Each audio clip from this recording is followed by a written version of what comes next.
So this lecture is on what's called the capabilities approach to ethics, which is a contemporary theory of justice and ethics that's inspired by the Aristotelian idea of human thriving based upon a human nature which can be fulfilled.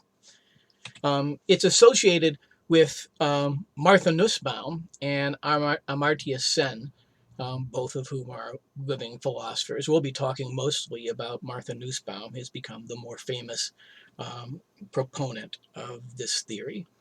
And it's based upon the idea, the Aristotelian idea, that human beings have a nature which, when fulfilled, will make them happy and will lead them a fulfilling life.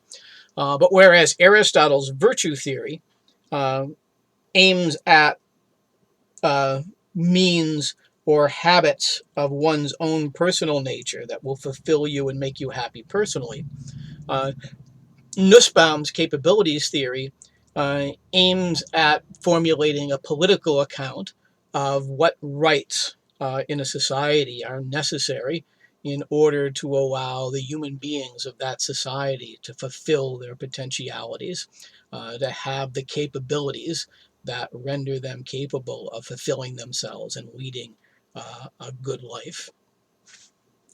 So Nussbaum's capabilities theory is an example of a contemporary moral theory, and we're going to be using it to identify some of the features of contemporary social theories, as well as some of the basic problems in contemporary ethics that we'll be talking about when we look at our contemporary problems.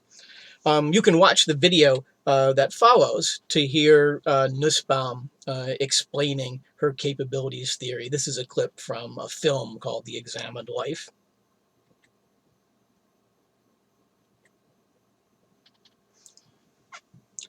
So capabilities theory is an example of a contemporary type of moral theory called a social contract theory. Social contract theory arose during the Enlightenment in the 16 and 1700s. In figures like Thomas Hobbes, Jean-Jacques Rousseau, um, and John Locke.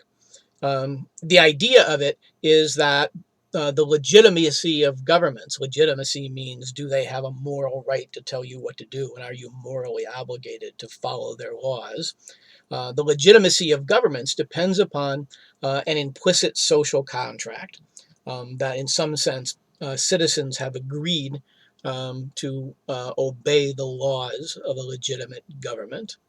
It arose as a way of answering the earlier view of the legitimacy of government called the divine right of kings, which said that the king was appointed by God, which is why coronations were done by a bishop or a representative of the church, and that therefore kings were owed obedience as the representatives of God on earth. Of course, when religious wars broke out during the 16th century, it became difficult to tell exactly which king or which purported king should be the one. So this is part of the movement that we've identified as something like deontology, the attempt to free ethical judgments from God and from metaphysical assumptions about another world and religious values. So the idea of social contract theory is that morality stems from what it's rational for an agent to do. And social contract theory determines what would be rational for an agent to do by imagining a state of nature in which there was no government and people were free to do whatever they wanted to without a police force, without laws, without any governmental institutions at all. It's important to recognize that as many people have pointed out, that probably there never really existed, in human history anyway, a state of nature in which there were no social organizations and rules and taboos. But that's not the point, according to social contract theory. It's a hypothetical state of nature that you can imagine, and which makes sense of why it's rational for everybody in a state to agree to a contract. And the social contract that legitimizes is the government and makes it moral for it to order us to do um, things and to follow those laws, is also not an actual contract. No one came up to you and made you sign a contract when you were born or when you reached of age. You haven't actually explicitly agreed to follow the laws of a government. But the idea is that a rational person, when confronted with the possibility of being without that government, when confronted with the possibility of the hypothetical state of nature, will find it rational to agree to give over some of the liberties that they have, the freedom to do whatever they want without any laws in the state of nature. They'll give over those freedoms to the state in return for different things that the state might provide them. And we'll see that different theories will promise different things that the state will provide to justify our voluntarily giving over our liberty to obey the laws of the state. Now let's look at some examples, and we'll see um, the origins of one of the more fundamental debates that we're going to be having when we get to contemporary moral issues. So Thomas Hobbes was an English philosopher who lived during the worst period of religious wars in English history in the 17th century. Um, and he was the first person to hypothesize the possibility that the legitimacy of the king came not from God, but from this implicit social contract. His great book, The Leviathan, in which he described the state as a giant beast, a giant artificial man constructed according to scientific principles by the people who composed it, was really the first scientific attempt to make sense of human ethics and human government. So Hobbes thought that in the state of nature, there were absolutely no rights whatsoever, that human beings were free to do anything. And that in virtue of that, in that state of nature, um, the world would be a terrible place to live in, that it would be a war of all against all, where the weakest could always kill the strongest by stealth and no one would ever be safe. So he thought that because of the awful conditions in this hypothetical state of nature, that it would be rational for all of us, and all of us in fact do, give over our liberty to a king or a government in order to protect us from this awful state of war of all against all. You can watch the little video that follows to get a short description of Hobbes's theory.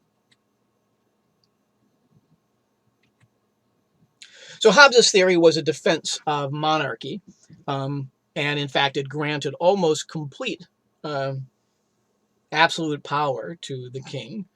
You've agreed the war of all against all, a state of nature in which, like a failed state of Iraq or Somalia or something like that, where people could do whatever they wanted to you, and everyone was struggling to survive against everybody else, is so terrible that really the only type of abuse it wouldn't justify would be actually killing you.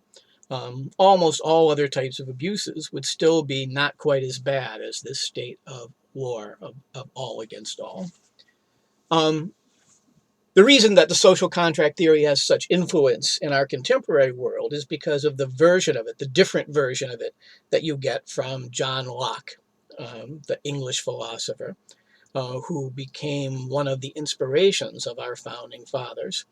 And maybe the most famous version of social contract theory is inspired by Locke and is stated by Thomas Jefferson in our Declaration of Independence, that we hold these truths to be self-evident, that all men are created equal, that they are endowed by their Creator with certain unalienable rights, among these life, liberty, and the pursuit of happiness.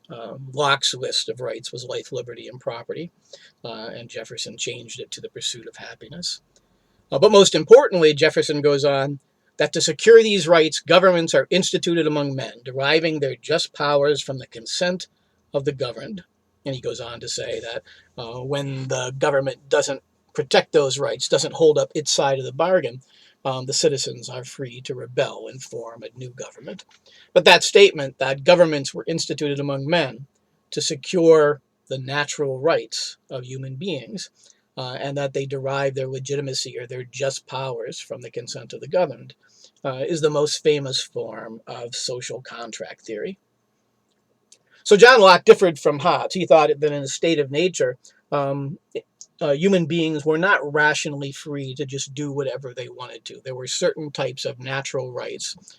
Um, and even though Jefferson says that we've been endowed by these rights by our Creator, that wasn't Locke's idea. He wanted to deontologize rights and say that they flowed not from one religious belief or another, not from the Creator, but from our nature, and in particular, from reason itself. And that reason itself would provide certain rights for human beings within the state of nature, and the purpose of the social contract, in which you give over certain of your freedoms, in particular the ability to punish people who hurt you.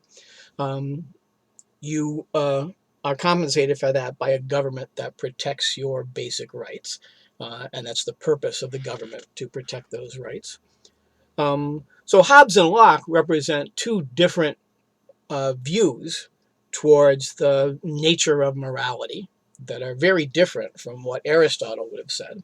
Aristotle thought morality was rooted in our very nature, in what would make us happy. Hobbes thinks that there is no morality whatsoever. Um, that view we'll call libertarianism. That's the view that in the state of nature, you're allowed to do absolutely anything, and there are no moral obligations whatsoever because there is no government. And that moral obligations only come into existence through some freely chosen contract or some freely chosen exchange, where you buy something and therefore you sign a contract, and you have to give them what the person um, bought, because you freely agreed to make that exchange. Or if you sign a contract, then you're obligated to follow it. So only when laws and governments come into existence do there come to exist moral obligations, and only for those that you would agree to freely in this implicit social contract, according to Hobbes. In some sense, John Locke's theory is the origin of Enlightenment liberalism. Not the term, that term liberalism has lots of meanings today. It's come to have a political meaning in the 20th century, and now it's even come to have an economic meaning in the 21st century. But originally, liberalism just meant a rational government, an Enlightenment idea of government, in which reason guaranteed certain rights, but there was freedom left to define your religion and your way of life and the pursuit of any happiness that you found attractive, a freedom of ends and goals protected by a legal framework of basic rights. So, our basic question that is going to come up again and again is whether there really is any ethics within the state of nature. So if someone comes up to you outside of any laws or outside of any government with a baseball bat and proposes to cave in your skull and take all your stuff, is there anything that you could say to him that would convince him that his action was immoral or that it was irrational? Of course, you might not convince him not to hit you. He may not care about being rational or immoral. But just in the same way that you could convince someone that they were coming up with the wrong answer to 2 plus 2 equals 4, Locke is going to think that it's possible to convince that guy with the baseball bat that it would be irrational. You'd be making a mistake in logic. Not a mistake in religion, but a mistake in logic. By hitting you over the head with the baseball bat. So on the left here is the answer that Locke gives to how you could convince him and what he thinks the basis of these natural rights are. The ones that Jefferson says have been granted to you and are inalienable by God, Locke thinks arise from the very nature of reason itself. And he thinks that they're really arise from a version of the law of non-contradiction. So this is an example of a deontological ethics because it doesn't require beliefs about God. It doesn't even involve beliefs about what's good for you or what you might like. It just says that something like the law of non-contradiction, that you must measure equals equally. Things that are equal must be measured by a single standard. So if you don't want to be hit by the baseball bat, and you don't want to be hit by the baseball bat because it was hurt, and there's other things that you love and care about, and that would prevent you from pursuing those things that you love and care about, then if you measure yourself that way, then if somebody else is equal to you in all those respects, and it doesn't matter if they're not equal to you in that they're shorter or that they have blue eyes and you have brown eyes, or they have dark skin and you have light skin, but if they're equal to you with respect to your humanity, their desires and their ability to feel pain, then logic would require that you treat them in the same way, that you do unto others as you would have done unto you, a version of the golden rule. So one of the basic debates that we're going to have in almost all of our contemporary moral theories is Hobbes versus Locke. Is it true that um, there are no rights within the state of nature, and obligations only arise from the freely chosen agreements or contracts that you make? Or is it the case that there are certain intrinsic rational moral rights built into the structure of all rational agents, and that the aim of laws doesn't create morality, but the aim of laws is to protect this already existing rational morality? Obviously, the capabilities theory is going to agree with the latter. And its difference, the reason why we're considering it with the Aristotelian virtue ethics rather than one of the later contemporary ethical theories, is because it's not quite deontological. Locke's theory, Enlightenment theory of social contract, was very deontological. But capabilities theory is like Aristotle in that it depends upon a theory of human nature. What would fulfill a human being? What is our nature? What would make us happy and allow us to lead fulfilling lives? And these are the basic capabilities of a human being. And the capabilities theory says that the purpose of a government, what we would agree to in the social contract, is not only certain procedural rights, like equal treatment under the law and equality, as Locke says, the ability to pursue our happiness equally with other people, and to have life and liberty equally with other people, but also certain basic capabilities of our nature, certain basic uh, abilities that would allow us to fulfill our nature and be happy. So the capabilities theory is sort of a blend between Aristotelianism and modern contract theory, saying that the legitimacy of governments depends upon uh, their providing us with the basic capabilities of our human nature that will allow us to fulfill ourselves. So here's the actual list of capabilities that Nussbaum provides. And it may be helpful for you to remember or to know that Nussbaum and Sen came up with the capabilities approach so that they could make judgments that would compare cross-culturally different states in the world and judge them about how legitimate their governments were, whether they were obeying the United Nations Charter for Basic Human Rights, and whether their governments were legitimate, and compare them on the treatment of women or the treatment of minorities. And these basic capabilities were ways of saying that any government, no matter what their culture, no matter what their economic situation, no matter what their history or their religious beliefs or their particular ethnic beliefs, every government, no matter where it exists in the world and under what conditions, is only legitimate if it protects these 10 basic capabilities of human nature. So the first one is life. Obviously, you can't fulfill your nature if you're not alive. The second one is going to be bodily health. Um, to have a good life, you have to have reproductive health, nourishment, and shelter, your basic bodily needs. We'll see how that applies to the healthcare debate next time. Bodily integrity is another one. Um, Nussbaum thinks that this involves the ability to change locations freely, the ability to immigration, as well as sovereignty over one's body and to be secure against assault and sexual and domestic violence. Um, so that'll be relevant to our discussions of sexual ethics as well as our discussions of immigration. She thinks there's a basic capability of the ability to use our senses, imagination, and thought.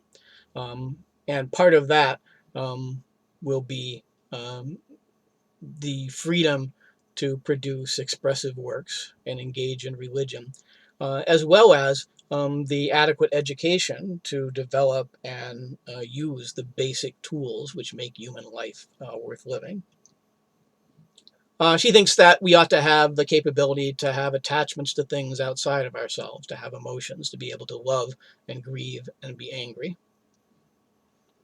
She thinks that it's necessary that we have the freedom and the education to use our own practical reason to form a conception of good and to order our lives based upon it.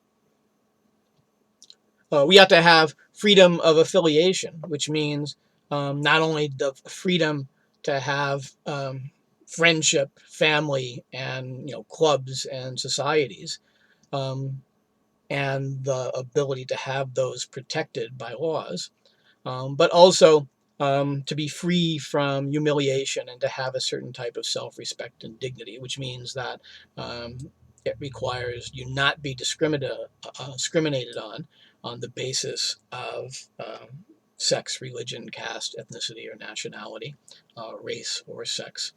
Um, and note that this isn't like Locke's justification that you would be violating the laws of logic and treating equals unequally.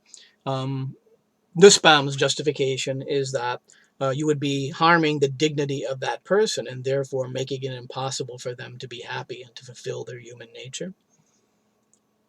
So Nussbaum thinks it's also necessary for us to be able to relate to and have a concern for other species, animals, plants, and environment at large. And she even thinks that play is a basic capability that's necessary for any human life. And lastly, she thinks that you need to have control over your environment. First of all, you need to have political control, the ability to participate in political life, have a right to vote and right to free speech and association. And you have to be able to own property, not just legally, but also you have to live in a society that gives you enough resources to actually have a little place to call your own. And you have to be able to seek employment, and you have to be free to have freedom from unwarranted governmental seizure or search or invasion of your privacy and of your material possessions. So those are quite an extensive list of basic capabilities that every society, according to Nussbaum, must provide in order to be legitimate. You can ask yourself whether you think our government provides that, let alone various different governments around the world. So we can talk more about the different capabilities, and we'll see which ones get applied when we talk next time about disability and healthcare and see how the capabilities approach gets applied to particular cases. But it's useful to point out just at least some of the important features of the capability theory and how it might be different from some of the other theories we're going to look at. It's different from Aristotle because instead of just explaining what you have to develop in yourself in order to have habits that will make you happy. Aristotle's theory is a theory of personal health, personal soul health, health of your character and habits. Nussbaum's capabilities theory is a social theory. It's a theory for a healthy society and a healthy government, one that's legitimate, in terms of how it enables capabilities that are necessary for the fulfillment of our human nature.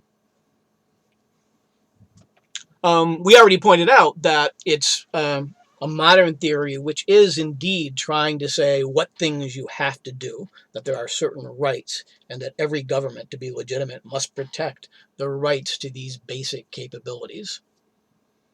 So it's saying that you have to have a minimal level of these capabilities for all citizens for the government to be legitimate.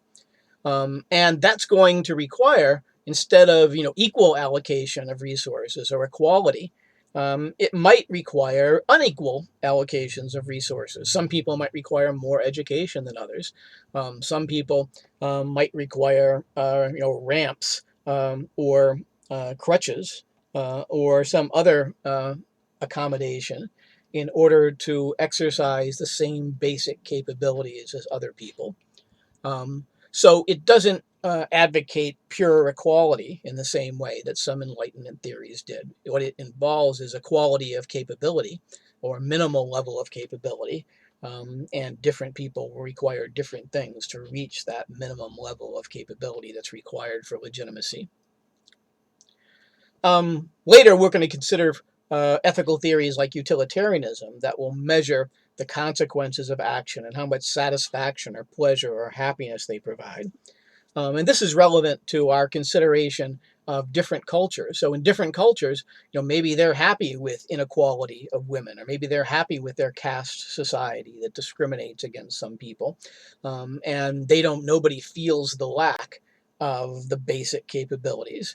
Nussbaum says that doesn't matter. That justice um, doesn't care whether you're actually satisfied with the condition that you're in, but that you actually have the ability and the capabilities to fulfill your nature, even if your culture has embedded in you certain beliefs that don't make that necessary to your psychological satisfaction or happiness.